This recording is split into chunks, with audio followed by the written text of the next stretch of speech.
Hello and welcome to Chapter 2. Hope you enjoyed Chapter 1. It was one of the longer lectures, trying to motivate you a little bit. And now we're going to kind of go back to the basics. The Chapter 1 covered sort of the first 4 to 5 chapters of the book. So, as always, this video, these slides are copyright Creative Commons attribution as well as the audio. And so, now we're going to talk about sort of the really low-level things that make up the Python language. Constants. So, some of this is terminology just so I can say the word constant and you won't freak out. Constant is, as contrasted with something that changes, is variable. We'll talk about variables in the next slide, but for now, constants. Constants are in things that are sort of natural and instinctive, things like numbers, 123, 98.6, or hello world. And so in what I'm doing here is we're using the Python interpreter, and that's how you can tell the chevron prompt. And I'm saying print 123, and then Python responds with 123, print 98.6, Python responds with 98.6, and print single quote hello world single quote. So the constants are the 123, 98.6, and quote hello world quote. So these are things we can use either single quotes or double quotes to make strings. And so programs kind of work with numbers and work with strings, and we have these non-varying values that we call constants. So the other side of the picture is the variable. And the way I like to characterize a variable is it's a place in the memory of the computer. We give it a name as a programmer. We pick the variable name. In this I'm saying x equals 12.2 and y equals 14. I am choosing the name and I'm choosing what to put in there. This is a statement called an assignment statement. And the way to think of the assignment statement is that it sort of has a direction. We're saying, dear Python, go find some memory. I will use the label x later to refer to that memory, and take the number 12.2 and stick it into x. Then, this is sequential code. Then the next thing I want you to do is I'd like you to go find some more memory, call it y. I will call it y later. And stick 14 in there. Okay, and so that ends up sort of with two little areas of memory. You know, one labeled x, and here's a little cell in which we'd like a drawer or something. And one labeled y, and we have 12.2 after these lines run. We have 12.2 in one and 14 in the other. Then, for example, if there's another line that's down here, so there's this third line after this has happened, x equals 100. Remember, this has kind of got a direction to it. Say, oh, remember that x that I had? You know, I would like now to put 100 in that. So as I'm thinking this through, I think of that as sort of removing the 12.2 or overwriting the 12.2 and putting 100 in its place. And so at the end here, x is left with 100 and y is left with 14. So these variables can kind of have one value in them, and but we can look at them and we can reuse them and put different values in if we want. There's some rules for naming your variables. Again, you get to pick the variable names. Often we pick variables that make some sense. We'll talk about that in a second. In Python, variables can start with an underscore. We tend not to, as normal programmers, use those. We let libraries use those. It has to have letters, numbers, and underscores, and start with a letter or an underscore. Case matters, so spam is good, eggs is good, spam 23 is good because the number is not the first character. Underscore speed, that's also perfectly fine because it starts with an underscore or a letter. 23 spam starts with a letter, starts with a number, so that's bad. This starts with something other than a letter or a underscore, and you can't use dot in the variable name. It turns out the dot has meaning to Python that would confuse it. And wouldn't understand what we really mean there, and so that would be a syntax error. Because case is sensitive, that means that things like all lowercase spam is different than uppercase s and all uppercase. These are three distinct variables that are unique. Most people don't choose variables that might be so confusing. So this to you as you write it and as to anybody that might read it, would find 3 variables named as very confusing. So it's a bad idea. Don't do it. But I'm just showing you as an example that case can make a variable name distinct. And again, this variable is a place in memory that we are going to store and retrieve information, whether that be numbers or strings or whatever. These are things that we control. Now, Python also has a set of reserved words, and what it really means is you can't use these for variables. These words have very special meaning, and, for, is, raise, if. So you can't make a variable named if. It'll be like, oh no, that is if. I know what if is. And so these are words that Python has as its core vocabulary and forbids you to use them for other purposes like variable names or later function names. So that's kind of the vocabulary: constants, variables, and reserved words. Now, we take these and we start assembling them into sort of sentences, statements, Python statements that do something. So we've already talked about an assignment statement. It has kind of an arrow here. It says, hey, Python, go find me a place called X. Take the number 2 and stick it in there for later. Then continue on. Now, because there's an arrow, the right side of this is done first. And so so this right side, you can kind of ignore for the moment the left-hand side, and it calculates the right-hand side by looking at the current value for X, which happens to be 2. Then it adds these 2 things together and then gets 4. And then, at the point where it knows 4, that this number is 4, it will then store that back into X. And so then later we print X and we will get the 4. And so again, this is a sequence of steps, and the variable X changes as these steps continue. And when we're saying print X, that really means print the current value for X. So we can do a number of different operators in assignment statements. We calculate this right-hand side. This is sort of all calculated, whatever this is, based on the current value for X, does this calculation. And then when it knows what the answer is, it assigns that into the variable that's on the left-hand side of the assignment statement. Again, calculate the right-hand side completely and then move it to the left-hand side. Some early languages actually didn't use the equal sign for the assignment operator, this assignment operator, and in a way it kind of, get a big color here. Some languages, an early language, actually used an arrow. Arrows aren't really on people's keyboards. Another language used colon equals as this assignment operator, but we use equals. Now, if you're familiar with math, this can be a little confusing, like x equals 1, and then x equals 2. That, as mathematics, would be bad math, because in a proof for a problem, x can only have one value. But in programming, if this was 2 statements, that means just x had a value, and then the value for x changed later. Okay, so just kind of go through this. Because it's working from the right-hand side to the left-hand side on assignment statements, it is pulling out these x values. So x may have 0.6. It pulls the values out before it's sort of ignoring this part right here, and it's just going to try to resolve this expression. And it has multiplication in parentheses and things like that. So it basically pulls the 0.6 into the calculation, does the 1 minus x, which gives you 0.4. Then it multiplies these 3 things together, giving 0.93. And then when it is all done with all of that, it takes that 0.93 and then puts it back into x. And so this is just sort of emphasizing how the right-hand side is computed to produce a value, then it is moved into the variable, and that is why you can have sort of x on both sides, because this is like the old and this is the new. This is the old x participates in the calculation, and then when the calculation is done, it becomes the new x. Hope that makes sense.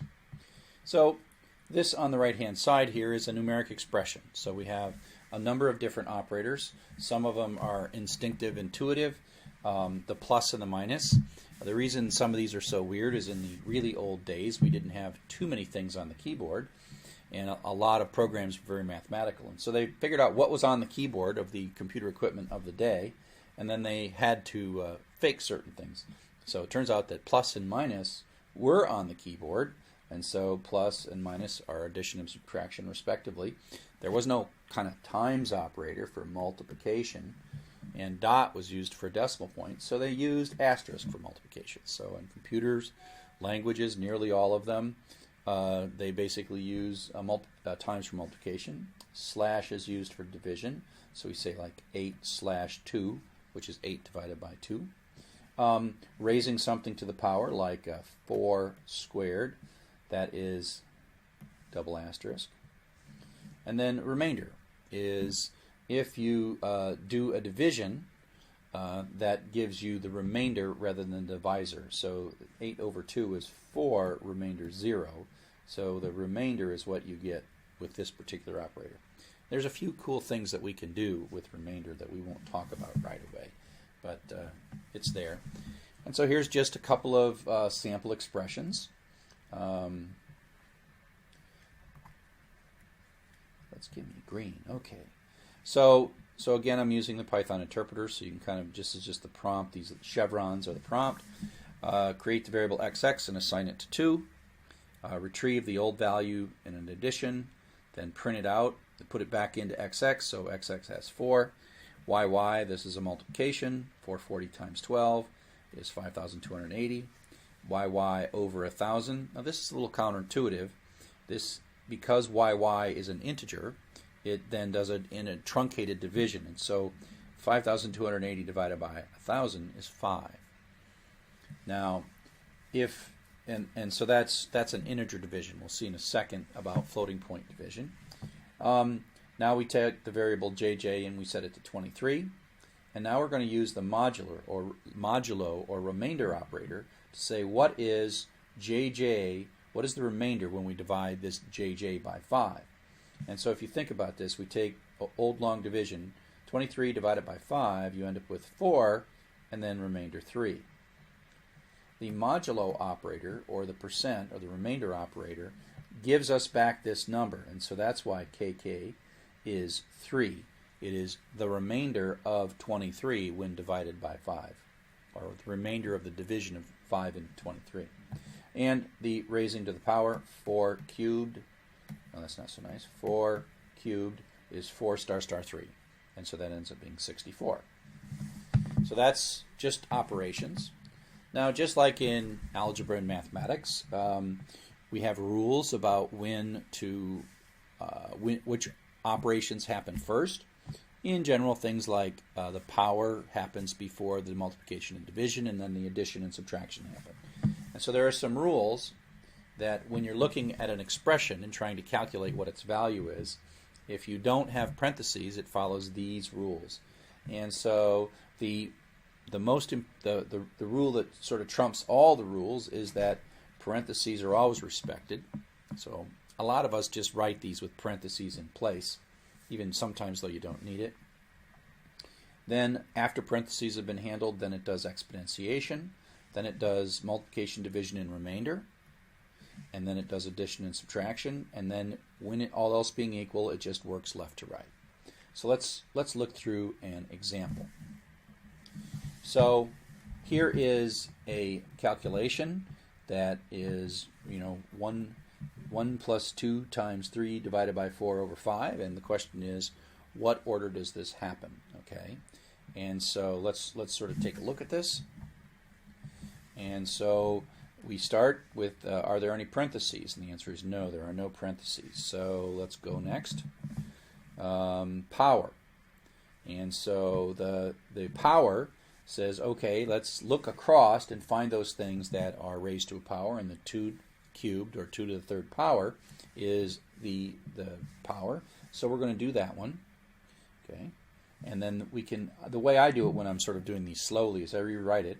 So the 2 to the 3rd power becomes 8, so it's 1 plus 8 over 4 times 5. And then now we can say, power, that's taken care of. Now we're going to do multiplication and division, and we go across. Now we have both a division and a multiplication. Okay, and multiplication and division are done at the same time. So that means we do left to right, which means we do the first one that we encounter first. And so that will be 8 over 4 because of the left to right rule. And so we find that one, and that's the one that gets computed next, and that turns into 2. And again, I like to rewrite these expressions just to keep my brain really, really clear. After a while, you just do it in your head. But I rewrite them when I was first learning it. At least I rewrote it all the time. And so next, looking at this, there's a multiplication. We're not done with multiplication yet. So the 2 over 5 is the next thing. And then we do that calculation, and that becomes 10. And again, we rewrite it. And now we've done the multiplication.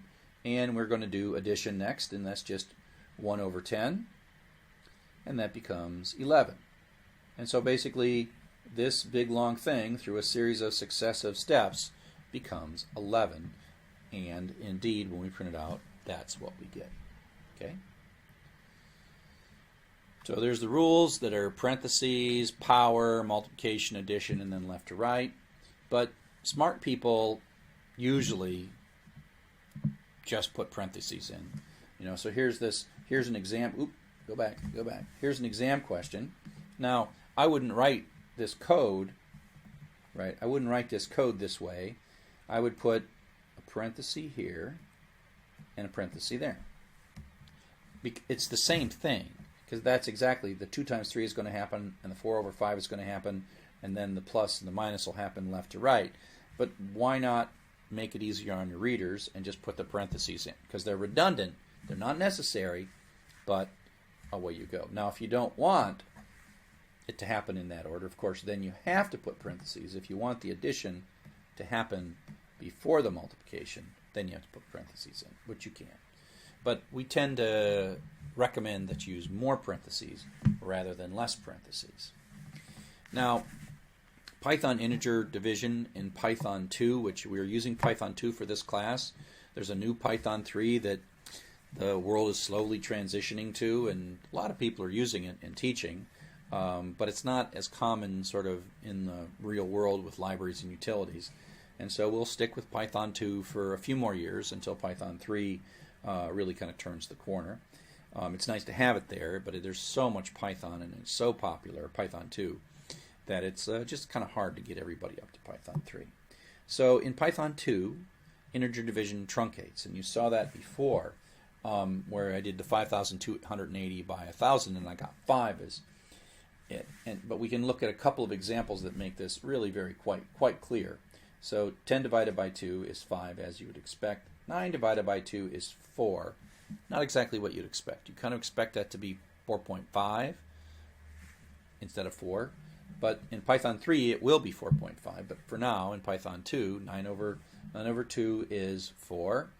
And 99 over 100 is 0. Now that seems rather counterintuitive, but it is a truncating division. It's not a rounding division. It's a truncating division. Now, interestingly, if you make either of these numbers have a decimal, make them what we call floating point numbers, then the division is done in floating point. So 10.0 over 2.0 is 5.0. Now, these are different. This is an integer number, and this is a floating point number. It's 5.0. And then 99.0 over 100.0 is exactly as you would expect, and it's a floating point number. So now you can also mix integers and floating point numbers as you go. So here we have 99 over 100. Those are both integers. Integer, integer. And that comes out with 0 because it's truncating.